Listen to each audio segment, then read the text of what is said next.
Hello，大家好，这里是思想实验室，我是知识长国威，我是主编盛威。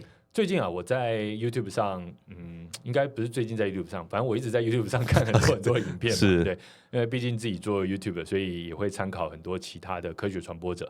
那我很喜欢的一个 YouTube 频道是Sabine Hossenfelder， 他是一位德国的物理学家。好，然后他是物理学家自己开一个频道，对他自己开一个频道。哇哦，那我想，盛威你应该会很喜欢他的频道。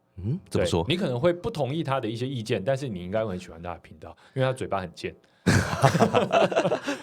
但 anyway， 今天也不是要来工商这个频道，因为大家可以自己看，他已经破100多万订阅了，而且成长比我们还快这样子。那最近他有一支新的影片。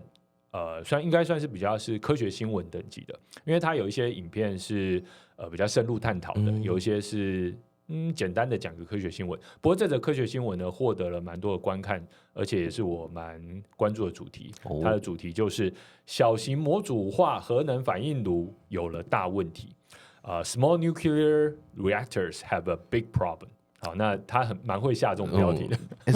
应该是 small modular reactor 吧？small 模组化 SMR 的话，对。那不过它的标题是小核能反应炉，因为其实它可能要那个 nuclear 这个关键字。对。那因为像我们泛科学之前1年多前也有做一支影片，就是 SMR small。modular 好，模组化，然后 reactor 是好，小型核。我觉得有一种在教英语明明你才是英文阿威英文这样子，对，阿威英文应该是你的英文，阿威英文这样子。OK， 好，所以在这集里面分析了很多现在 SMR 有多个计划嘛，在执行过程中遇到的一些挑战，像是成本飙升啊、工期延误啊，还有技术不成熟啊等等问题。那其实我看影片的时候，我常会去看下面有哪些按赞数最多，或者是最多人就是觉得很棒的留言。然后在这则影片之下呢，我也看到很多有趣的留言。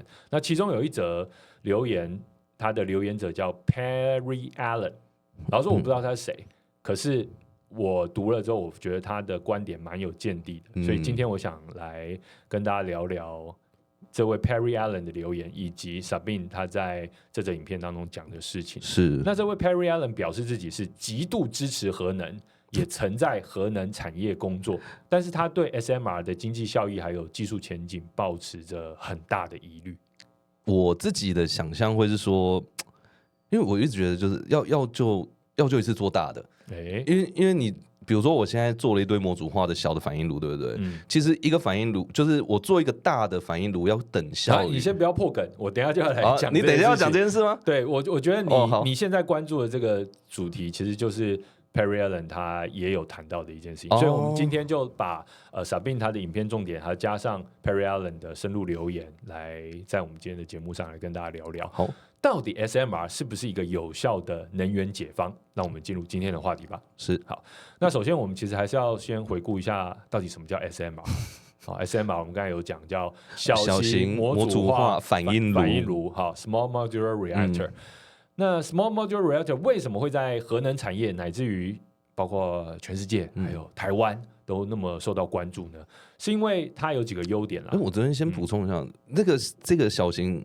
因为我一直对于这个 SMR， 我就想着就是我们一般的那个核电厂就把它缩小了，然后可能用同样的方式再做一个发电机出来，所以这东西真的是这样吗 ？SMR？我们在之前的影片当中也有提到，其实大致上就是这样子。它的好处就是它的反应炉体积小，就很像我们原本盖一个这个大尺寸的反应炉，那当然你要花的时间啊，什么安全性啊，什么都是要求都会比较高嘛。那我就做小一点的，那这样子来说，它的这个就算有问题，它的问题程度也会比较小，它要散热的量，散热这个量也比较少，就可以靠着直接进入水里面就解决，那个水的量也是比较少就可以，比较少的，所以说整个照理想来说，应该安全性是比较高的，或者说要达到那个理想的安全性的成本比较低，应该要这样讲。对，所以它的反应炉体积小，然后第二个东西就是它的 modular， 对不对？就是模组化。对，模组。那模组化的意义就是说，我可以在工厂里面预铸好，好，工厂里面做好，然后我就送到我要使用这个能源的地点，比如说可能某个炼钢厂，或者说某个现在资料中心，对不对？很多这些 Google 啊、微软啊，不是都说要投资新的核能嘛，对不对？那我就直接送到它的资料中心旁边，然后就放在那边，然后这个 SMR 它电力就专供这个资料中心的。好，那一大堆 NVIDIA 的伺服器啊，一大堆什么 Tensor 叉的 Tensor PU 啊，都是台积电做的，一堆 H100 在上面。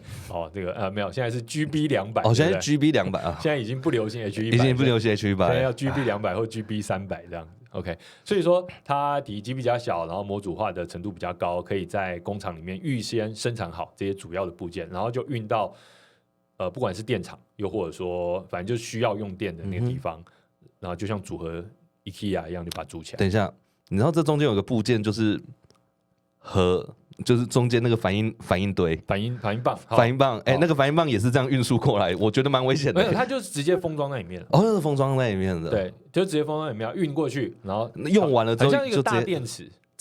所以用完就是直接这样拉起来，然后就是拉起来带走，就拿去处理这样子。好，所以就一整个就插好送过去。OK， 像个热狗一样，在夜市买热狗，好，的确直接吃。好，你不需要什么从头开始，用不知道是什么的肉啊，然后加不知道是什么的粉啊，做成那个热狗。好，这过程帮你省略。好，就是像 IKEA 一样这样。好，那当然就尺寸小，组装快，达到安全性的成本应该比较低。是，然后。建造的时间应该比较短，这前面有应该就可以快速部署嘛，所以说，然后又可以透过量产来降低成本，所以说这原本是 SMR 可以受到那么多关注的原因啦。那Sabin他也在影片当中有提到说，世界上超过25个国家都在研究或是投资 SMR，这是其实有相关的数据。那我想，我不知道台湾大概没有在这个统计里面吧，但像英国啊、美国啊、印度啊。或者说我们不要说中国啊，这个俄罗斯啊，他们其实都有相关的专案正在进行。那像是我们刚才提到的 Amazon、Google、Microsoft、Meta 这些大型Oracle 这些大型的科技企业，就是主要是美国这几个现在要疯狂建资料中心的这些，他们也很缺能源啊。就是因为其实 AI 的现在上限卡在能源嘛，所以。所有的这些企业呢都非常有兴趣，所以想要在自己的资料中心，就是装 SMR。那当然，但大家有说，那我为什么很多地方现在这个风电啊、太阳能啊也是很充足？是啊，对不对？其实像美国很多地方风机也是差了很多，太阳能腹地又够大，所以说其实很多时候它那个鸭子曲线，也就是说非常非常大量的风能跟太阳能，那。为什么不用呢？答案我想也是很简单，它不够稳定不够稳定，它的变动性。这就是去年那个 COP 是26还27啊，我今天忘记。去年已经29了，去年是29，今年要30了。因为去年的时候就有在讲说要把核能再拉回来，变成一个干净能源，它应该不是叫绿色，是叫干净能源。对，对，也要是碳排的一部分，然后就非常多人在讨论说，你这个是不是有图利了谁啊，干嘛之类的。对，那其实包括可碳捕捉的天然气等等的也被，因为其实要达到降低碳排，然后又同时要让全世界更多人能用上电，然后要控制成本，其实又快又好又便宜啦。对，现在其实大家就各国也都很苦恼，然后又有战争。又有各种的这个天灾人祸，所以其实真的是不容易。那这个风电啊、太阳能，我们台湾自己也知道嘛。那我们也有要建造这些风电、太阳能的一些我们自己的难题。对，太阳能的话，大概就是我们的面积太小嘛。对，然后如果你要盖在一些什么自然的山坡地啊、海边啊、湖边啊，被人家抗议嘛。对，有破坏生态的问题。是。如果你要盖在人家房子屋顶上啊，我们的台湾的这个屋主大概有很多人就也不是那么积极啊。对，不是那么积极。那公部门大概就是现在有强制要求，对，各公部门的建筑基本上都要盖好盖满。我们上次去科博馆，科博馆外面也都有啊，对，屋顶上全部都是。对，然后我们去很多小学，我们有去小学拍过他们的太阳能。好，除了太阳能之外，他们还有那种就是小的风能，对，也都就是路灯上面会转的那个。对，那其实像，可是这样子规模就太小，然后就是刚才讲的最大的问题就变动性。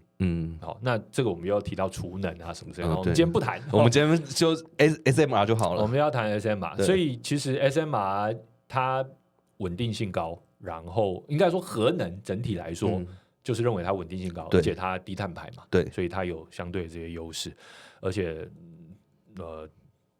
整个也不用等到什么电网升级，都投资完了，建造完了才有办法做，所以希望核能够填补这个缺口。但是我们刚才提到，在傻斌影片下留言的那位 Perry Allen 先生呢，他说虽然构想很好，但是实地落地有很大的挑战。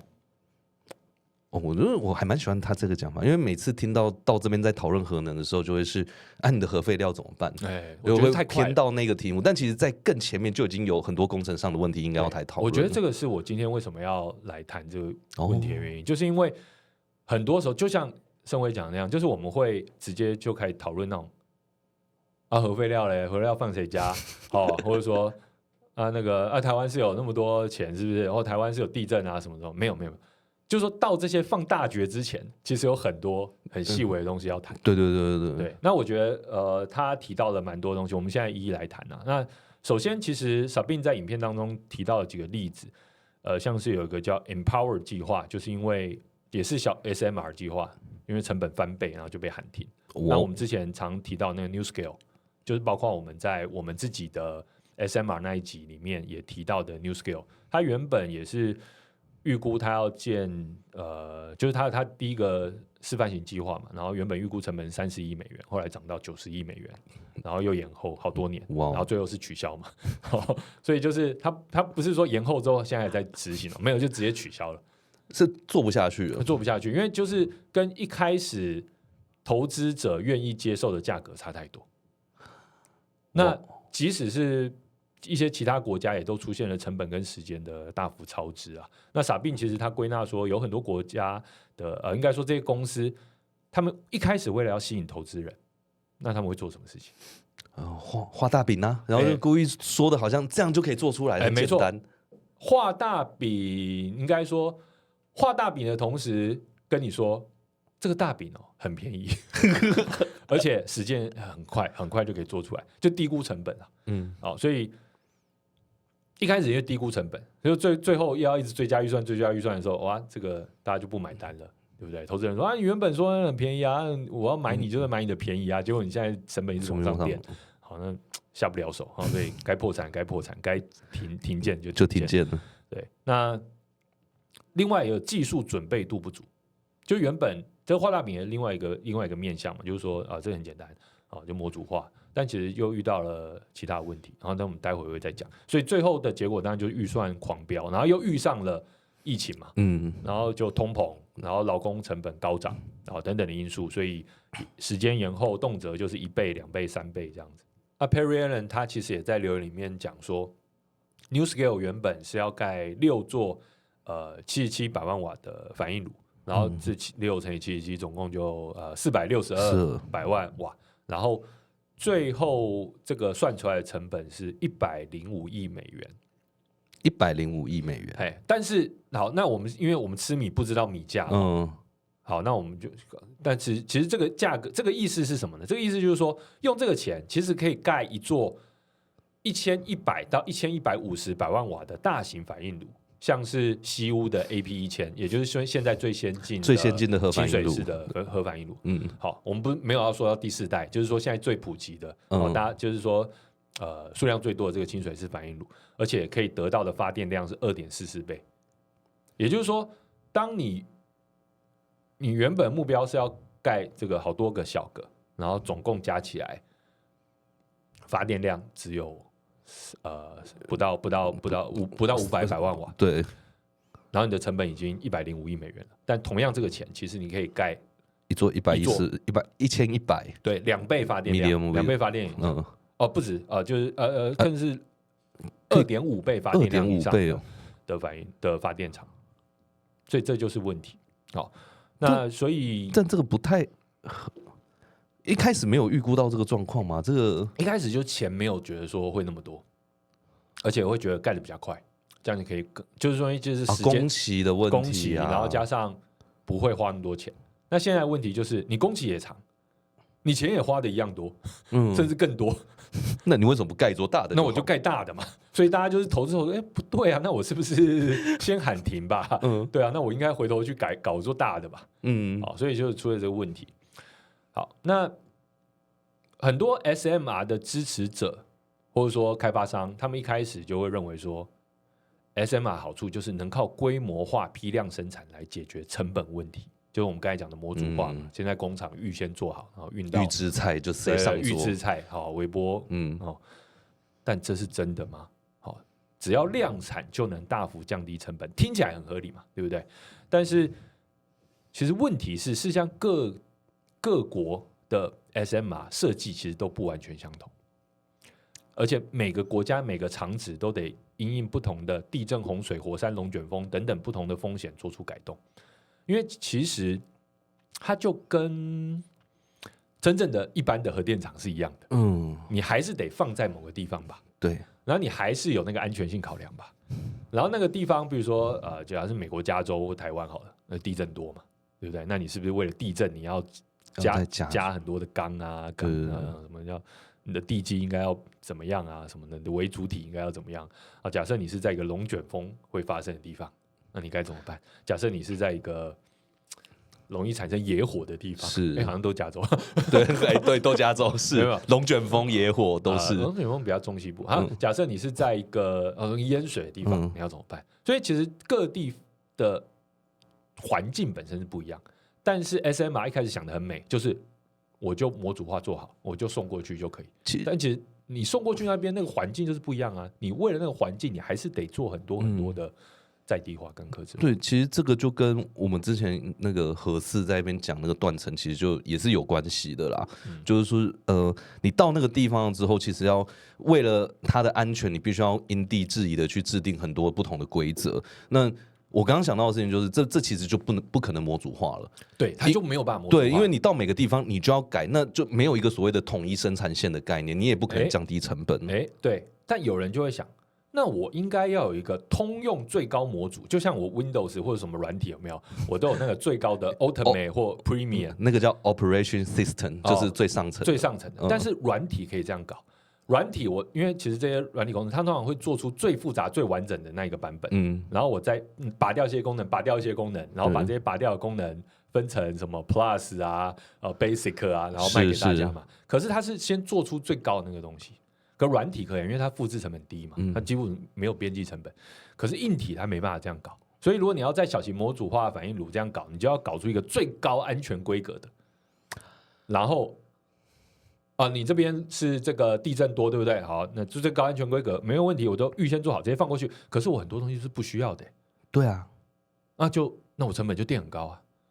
所以你没有办法用通用的模组来做出最高规格。这就是很麻烦的事情，硬体没办法这样，硬体没办法，对，因为没有人愿意付为这种最极端的环境，比如说盖在火山旁边，好，在盖火山旁边应该用地热嘛，对不对？盖在火山旁边干嘛呢？好 ，anyway， 就是没有人愿意为这种最极端的环境付出高规格的钱。那而且要达到真正的量产，也需要大量且统一的订单。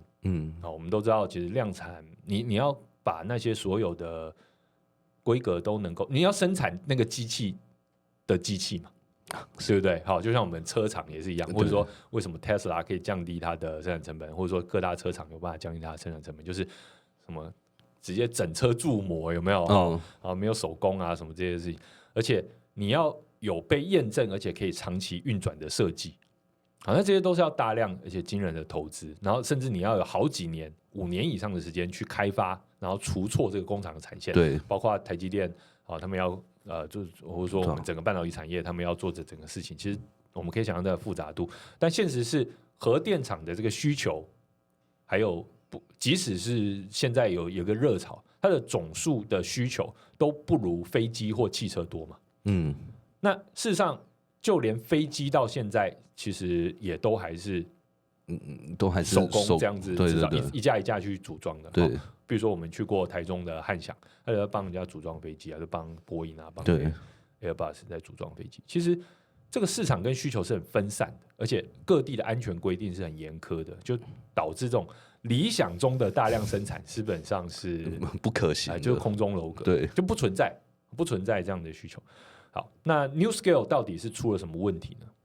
那 NewScale 其实它的问题刚才有讲嘛，就是它原本不是从31变91嘛，就甚至后来变105亿嘛，那要花那么多钱，最后投资人想想啊，我为什么不直接盖一个 Westinghouse 就西屋的 AP1000这个版本？其实如果大家对 AP1000这个核能反应炉的细节资讯有兴趣的话，你就搜寻 AP1000，那你会找到台电月刊很完整的介绍，一篇报道，也不是报道，但基本上技术报告了这样子，就超完整的。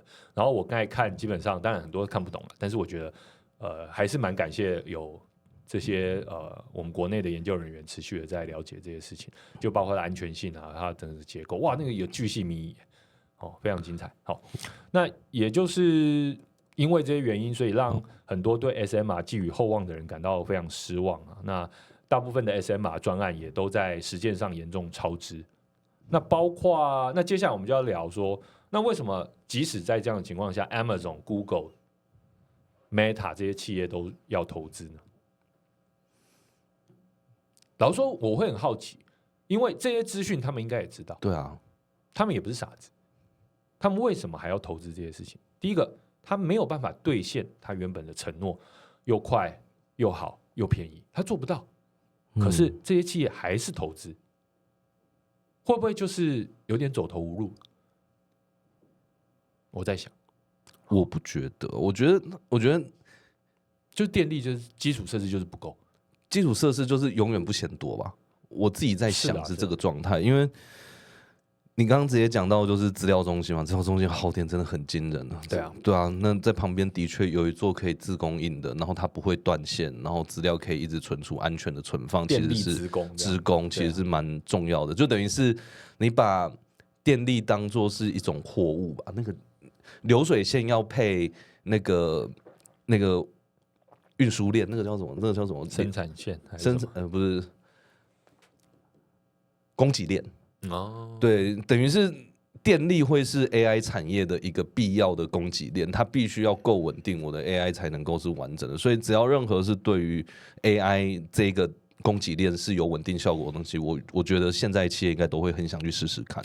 对啊，但是我就很好奇啊，这些刚才谈到的这些问题，看不出来有什么被解决的方案，还是说其实他们在哪些地方被说服了？我很好奇啊，比如说像 Amazon、Google、Meta 这些高管，他们到底被什么资料给说服了？而我们现在还不知道的，因为我们都在去年年底看到很多新闻嘛，就是说这些公司接连的提出说，我投资小型模组化发电的计划，好的民间的这些事情，然后其实时间也都是要6-7年以上，对，那6-7年都还是乐观的嘛，对啊，然后美国的成本、美国的人工、美国的那这些乱七八糟，我们最近不是看到那个台积电的CEO 他在讲说，哇，在美国设厂真是超级痛苦的哈，就是什么都没有嘛，是好，然后他们整个制造业的基础都已经断掉，所以光是要个硫酸，那在美国做不出来，那光得到台湾做。然后再货运，再运到美国港口，然后再拖车，然后再直接送过去，这样还比较便宜。就是在美国要自己做，要5倍以上的价格，所以他们最后决定在台湾做，然后送过来。然后包括电力啊什么都问题很大。我觉得投资任何发电，它都是很合理的。原因是我们把电力当做一个刚刚我们讲的是供给链，它是一种商品来看，电力它具有一种属性，它是有时效性的。它必须在发电完的当下必须马上用掉。如果你把它存起来，对，存起来它的确可以变电池，可以让你运输，但是存起来它的消耗其实是大的。对，包含电线我们在走，虽然我们用高压电传输，但那也只是减低它的消耗。最好的办法，如果我是一个必须要把电力当做我的这个产业的基本的物资的话，它最好是可以建在我旁边，然后就直接一直源源不绝的供应我电力，这才会是让我觉得他们会想要投资这一块的主要原因啦。因为你就比如因为前面有提到不要再讲厨电这一块，其实厨电那一块也有很多值得讨论的事情。对，之后有机会我们再来聊。那刚才有聊到 Perry Allen， 他认为 SMR 他没有办法做到他所承诺的事情的关键，就是说他没有办法兑现规模经济，他没有办法因为模组化的目的就是要规模经济啊，他就是没有办法做到规模经济。那其实他在文章里面讲说，美国1960年代、70年代其实就有不少类似 SMR 规模的小型的核电厂，就是它发电量没那么大。其实老实说，我们清大的那一座这个原子炉，你也可以说它是小型 SMR， 对不对？它很小啊。好，现在当然用在它没有发电的功能吧？它可以发电啊，它现在就用在医疗用途嘛。它可以发电，但是就是我们要说它是 SMR， 它就是 SMR 嘛，对不对？那可是美国这1960年代、1970年代这些不到1100万瓦的发电量这些核能电厂，它为什么会退役呢？就是因为它没有一个甜蜜点，它在更大型的机组出现之后，这些小的核能发电厂都全数退役了。因为我机组的容量加倍，就是我盖了现在这种比较大型的1000百万瓦发电量以上的这个机型之后，我的材料成本其实只有增加不到40%，我的维运人力成本也不会是成正比增加的。好，也没有成正比，不会成正比。所以我虽然整个产电的规模放大了，但是我成本没有增加。好，我有一个边际效应。好，所以其实这对于想要更多电的人，这是一个好处。那在每度电的成本分摊上，就远远的优于小型的机组。这些大型的机组，你做大一点，反而是比较好的，因为就是真的就是比较划算嘛。所以 SMR 之所以现在我们会去讨论它，我真的觉得就是大家走投无路。就是说，你真的就是很快的需要很多稳定的电，但是你又没有办法解决现在盖传统核能电厂它所需要花的时间跟成本。我觉得会不会还有法规的问题？法规也是一样，就是因为安全性的要求非常高嘛。但是问题也是 SMR 它也没有办法避开这些安全性的要求。法规。对它当然它当然就像我们一开始所说，它要达到安全性的那个标准的成本，理想上要比较低。因为它的热量就会比较少，但是事实上法规还是没有真正的松绑到让它可以降低成本。也不敢啦，我觉得大家应该是会担心它的安全性对，所以可能在某些特殊的地方 SMR 还是有机会的，比如说某些地理隔绝的地方，就是它完全没有办法其他的发电模式，然后或者说只需要少量发电的区域。好，那可能会是可能就是适合 SMR， 但是如果说你在美国为了资料中心，那还不如其实就是盖做大的，因为你需要的电其实是更多的，你盖好多小的，其实最后你的成本是不划算的。对，那所以在某些极端条件下 ，SMR 可能有用武之地，然后但是没有办法成为全球性的主流方案。这是这两位包括闪兵还有这位 Perry Allen， 就是说他非常非常 pro nuclear 好的这位专家他所提出来的论点那我想他反而是希望说应该要盖更多就是大型的。对，我觉得这是他意见。好，那所以标准化设计这件事情还有怎么问题？就是说我们原本认为 SMR 就是要模组化嘛，那工厂一条龙生产完，放上卡车送过去开始发电，可是还有包括我们刚才讲的混凝土结构、额外的这些管线支撑。这些都没有办法很标准模组化，因为各地的都不一样，状况都不同。对啊，像我们刚才讲Perry Allen 他就说，在加州这个核电厂的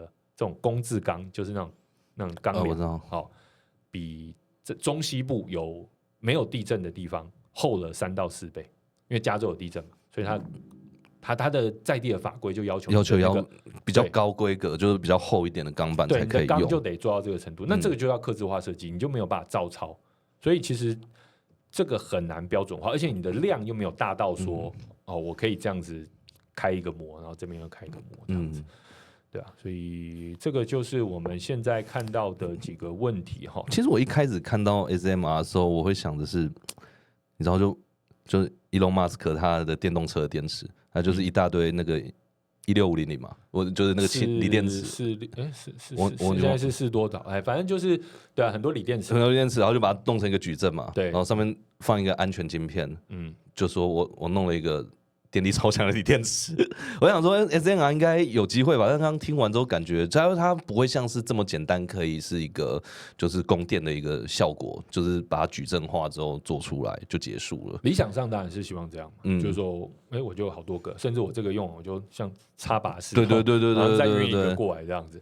然后今天哪一周有需要，或者说台中放一个，台北放一个，到处想要放对，就直接插进去，就是电流来了。科学园区有一个，南科有一个。那其实这也是之前郭台铭先生在选举打算选举的时候提出来的其中某个政见嘛。他那时候不是也是见 Sam Altman， 对，好，就包括见了很多这个美国的大咖，也就提出类似的政见。但我觉得可能美国在科技界有一个乐观的情绪，认为 SMR 是可行的一个解决方案。好，也是为什么我们看到那么多的投资嘛。但是实际上从实务上来看，我觉得的确这个反而是蛮不合适，蛮难实现的。反而是像AP1000这种大型集中式反应炉，因为才有办法规模经济。当然，我觉得这个要因地制宜。因为我们今天并不是要讨论说，那台湾是不是要盖更多大型的核能反应炉，因为这有更多其他的因素要讨论，之后可以讨论。对，其他因素要讨论。对，但是我们单纯看 SMR 跟大型的反应炉，就发现 SMR 没有什么优势。就是说我们这样盘完之后，它没有什么优势，我们没有必要发展这个东西。对，那反而是有另外一件事情是有优势的，就是把它做更小，比 SMR 更小，变成 MMR， 就是 Mini Modular Reactor。我们之前在我们那一集讲 SMR， 其实有讨论过，就是说其实现在有一些开发商，他们是在开发所谓的 MMR。为什么？因为我觉得那是一个有利基的市场定位。那个利基的市场定位是它要替代柴油发电机啊，它要小到说，我甚至也不是为了炼钢啊，我也不是为了资料中心，我的使用场景就是替代某些村子所需要的柴油发电机。理解，对，就是说我觉得是使用场景，所以当我更小的时候，我的使用需求突然打开。好，使用需求突然打开，那我模组化的可能性又稍微高了一点。我觉得这完全是一个经济学的问题。有点像手机发展的，对，就是 iPhone 出来的时候一开始这么高档，然后接下来这东西慢慢开始往下走，然后发现有一个甜蜜点，就是我们现在用的廉价机就长这个样子，功能的需求是这样子。对，所以有点尴尬，就是大家会觉得 SMR 是解决大型集中式反应炉的一个解方，但其实现在我们现实上来考量，好 reality check，check 之后就发现没有啊，它没有真的省钱啊，工时也没有比较快。当然这有因地制宜啊，有些国家可能盖得比较快，然后整个搞起来你发电量没有比较多，而且我发电量需求也不是你 SMR 就能够。就可以去提供的。我要的是大的、更大的、更多。这些资料中心、这些炼钢的，我其实要的更大的。所以那你为什么不盖大的呢？那当然大的也有这些问题啊。既然都有这些问题，那我看不盖大的。而且刚刚这样讲，它成本那么高，其实它如果要给一般人用，一度电也会很贵吧？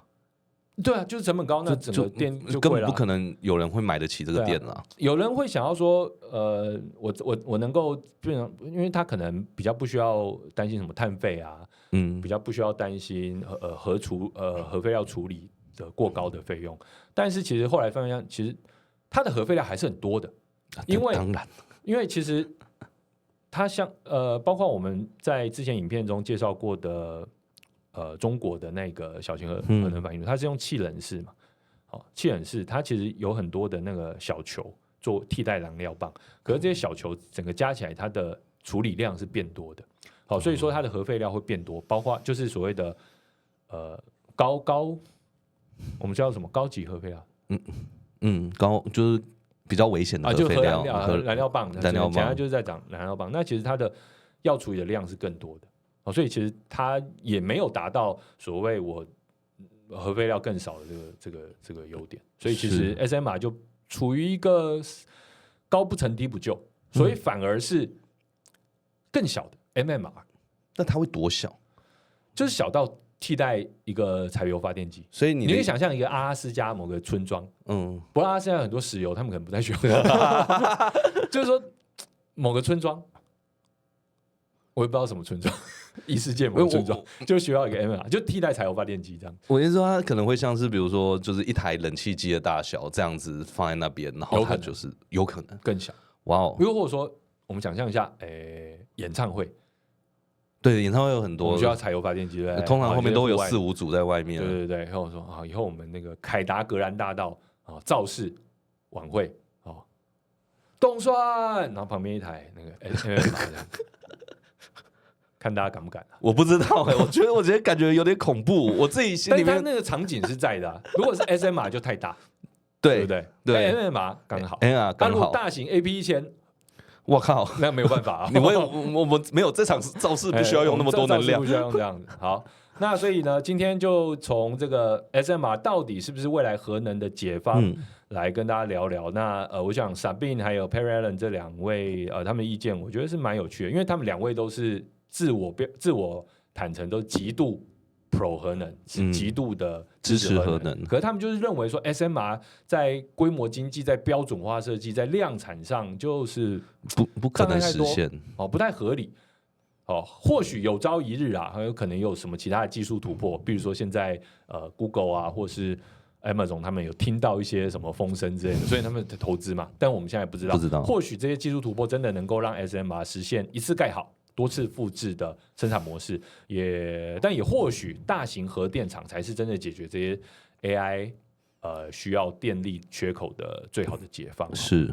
那无论如何呢，我觉得核能在经营过程中扮演的角色是值得持续观察的。那我觉得我们台湾其实现在这个风向也在调整嘛。对啦，我们也抓不太准。我不要乱讲话。对。其实我个人的立场是这样啦，就是说我们政府如果有心想要把核能电厂盖好，我是相信的，因为我们连半导体厂都能盖了，我不认为我们的专业、我们的人没有办法做好核能电厂。好，只是说我们是不是有这个目的要去发展这个产业？要不然的话，你就会变成这所有东西就是控在就西屋那个设计嘛，对，然后你自己又没有办法投入足够的资源去研究更新的什么第4代的核反应炉，那你就会其实你还是一个怎么讲？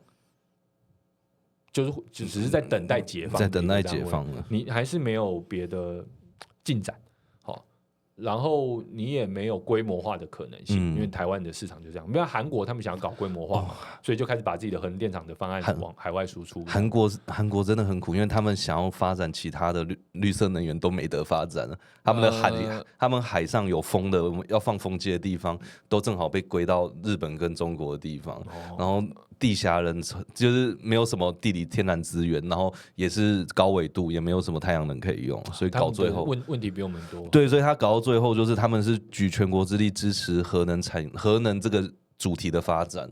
然后我记得那个前一个是不是尹学院？在前是尹学院吗？不是、尹学院是就现在被那个现在是被那个嘛？这尹学院他上一任原本说要把核能整个砍掉啊，然后后来尹学院一上来就说没有恢复核能，对，因为就真的。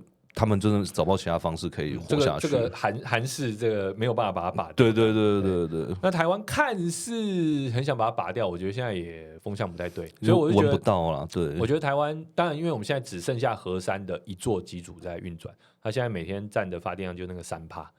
好，之前还是它又大修嘛，所以完全就是台湾核能0%了。那当然台湾也没有因为这样子限电缺电，但是我觉得这抓不住，就是说，假设政府真的想要认真做这些事情，我觉得他也要提出来说，那要怎么做？如果只是被迫的，就是说我没有什么产业计划的话，我觉得也蛮没有未来性。所以我觉得要看那我希望我们之后可以看到一些变化。应该说，就是我们持续看一下。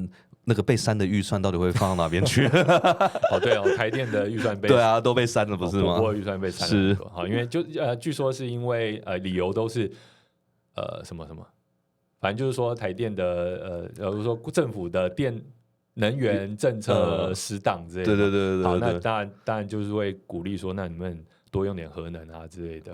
在野党的立场是这样。对。好了，那下次呢，我们再来深入的讨论今天没讨论的其他议题啦，包括储能啊，或者说相关的一些台湾的方向。